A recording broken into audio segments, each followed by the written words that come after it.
Greg, hello, James. Could you please ask Dutch what he thinks about the Young Bucks flexing, giving it the old that? They don't have big arms or an impressive physique, so what are they trying to prove? And what about their theme song that has this lyric? This super kick is going to knock you out. Who does Dutch think had a better super kick as a team, the Bucks or the Usos? Isn't time they found a new finisher? Okay, so first off, there's a bit to unpack there. The Young Bucks flexing. Are they heels now? I think they were against FTR, yeah. Well, that's a heel move, and they can do it. I mean, that's their gimmick anyway. You know, they go out there and they're posing. It's like a slap you in the face. Hey, we don't have the body, but we can do the pose. And I think it's like a little, the ones that get it, and the ones that don't hate them. And who has the better super kick? I think the Usos do, because I don't think the Usos they don't overdo it. I was watching a Young Bucks match. I bet they threw 10 or 12 super kicks. I mean, how many super kicks can you do before? And they don't knock anybody out with it.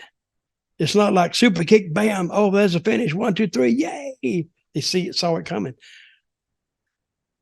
Their matches they're just super kick crazy, and where they learn, and they're good workers. They're from California, and they always had that indie streak in them. I guess they ran shows out there and they did all that stuff. They actually, I think, did they train anywhere with anybody or taught themselves? I'll have a look at that. You carry on. So, but I think they're from Reseda, California or something. But they are what they are. And so when they do that pose, I kind of like the pose myself, because I'm saying, look at those idiots. Hmm. But they do get heat doing that, because they get it with me. So I don't dislike them, but when they do that, you go, oh my God. When you see them, you say, I just hope they just walk by Jim within the next week. So it's funny. Bodybuilding is not their strong suit. You called it absolutely right, according to the Always Right Wikipedia. In 2001, the Massey family, their real surname, put a wrestling ring in their backyard where brothers Matt, Nick, and Malachi, apparently it's the third book, taught themselves how to wrestle by impersonating what they saw on television. So as Rick Rogers calls it, as seen on TV wrestling. Well, if that's where they did it, they taught themselves pretty well. But you can learn all those moves, but yet when it comes down to a psychological match, somebody else has to put it together. I think, and I'm not saying they couldn't, but I don't see where anybody has become emotionally invested in the Bucks. And and you could do it. They have the talent to do it, but I don't know. Down south, you run into a lot like that, except that they're not the level, anywhere close to the level of the Young Bucks. But you see these independent guys that go and teach themselves, and they're just horrible. It's just, they make a mockery of the business just by putting the ring up. So, you know, when I was at All In Wembley, there was I hope I'm right in saying it was the book. Well, what does it matter? The Bucks and FTR. I think it was both Bucks did a spike pile driver on whichever member of FTR it was, or vice versa. Who knows? And I knew for a fact that it wouldn't even get a 3 count. I just knew, he kicked out at 2 and he rolls out the ring and then they just do the next thing. It's like, how can we've got to a point in 2023 in wrestling where a spike pile driver means nothing?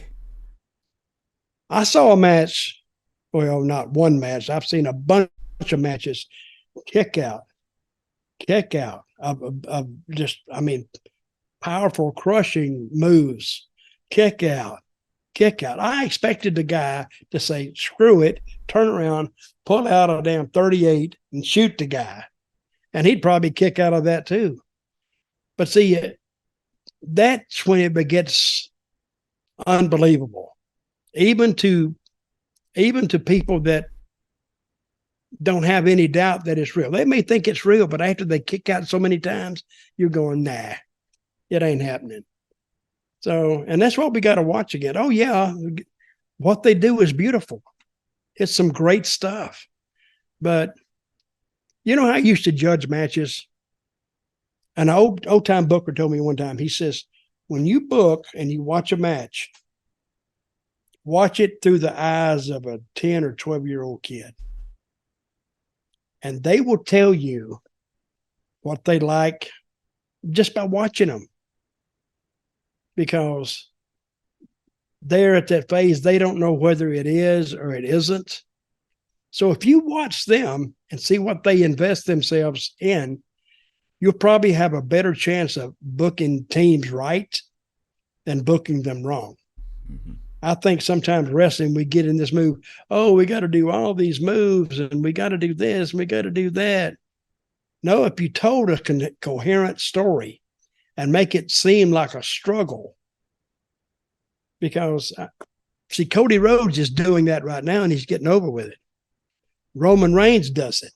And the Usos do it. Those guys, you don't see that stuff in WWE because the agents and Vince himself, maybe not now, they would stop that stuff.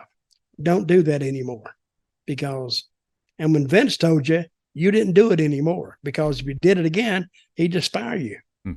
Because he'd give one warning, and if he's got to give another one, you're not listening the first time. So he'd let you go.